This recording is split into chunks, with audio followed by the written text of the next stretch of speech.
சிம்மராசியில் இருக்கக்கூடிய பெண்கள் வந்து அசாத்திய தைரியமும் சாதனையும் நிறைய பண்ணுவாங்க. ஆனா அவங்க எந்த இடத்துல வீழ்வாங்க அப்படின்னா, அவங்களுடைய பேரை கெடுக்கும் போது அவங்களால தாங்கிக்க முடியாது. ஏன்னா அவங்க நேர்மையா இருக்கணும்னு நினைப்பாங்க.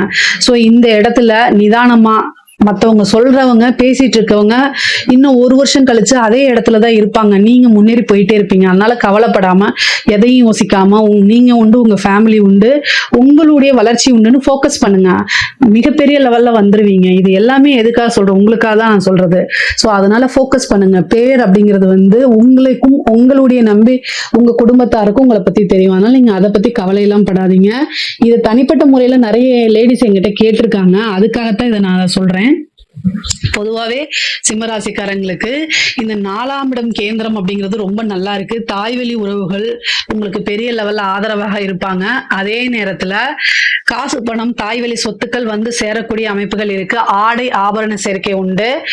அரசாங்கத்துல வேலை பார்க்கக்கூடியவங்களுக்கு மிக மிக ரொம்ப சூப்பரான சிறப்பான கார்த்திகை மாதம். இந்த மாதம் மிக மிக சிறப்பாக இருக்கு. ஒரு நல்ல பதவி கிடைக்கும், ப்ரமோஷன் கிடைக்கும், நிறைய காசு பணம் சம்பாதிக்கிறதுக்கு உண்டான அமைப்புகள்லாம் இருக்கு. அப்புறம் வந்து முக்கியமா வந்து இந்த கலைத்துறை சம்பந்தப்பட்டவங்களுக்கு ரொம்ப ரொம்ப சூப்பரா இருக்குது. பேரு புகழ் கிடைக்கும், பெரிய பெரிய விருதுகள் கிடைக்கும், பாராட்டுகள் கிடைக்கும். உங்க பேர் பெருகும் போது ஆட்டோமேட்டிக்கா மக்களால் அங்கீகரிக்கப்படக்கூடிய நபரா நீங்க மாறுவீங்க, ஃபேமஸ் ஆவீங்க. அதே மாதிரி நிறைய காசு பணம் சம்பாதிக்கிறது, நிறைய புது புது வாய்ப்புகள் உங்களை தேடி வரதுக்கு உண்டான அமைப்புகள்லாம் இருக்கு. அதே மாதிரி அரசியல்வாதிகளுக்கு இது ஒரு பொற்காலம் சொல்லலாம். இந்த மாதத்தை வந்து கரெக்டா யூஸ் பண்ணிக்கோங்க. நீங்க மீடியால நல்ல ஒரு லைம்லைட்ல இருப்பீங்க. உங்களுக்குன்னு ஒரு ஃப்ரேமை கொண்டு வருவீங்க. மீடியால ஒரு ஃப்ரேமை உங்களுக்குன்னு கொண்டு வருவீங்க. அதே மாதிரி வந்து நல்ல அமைப்புகள் இருக்கு.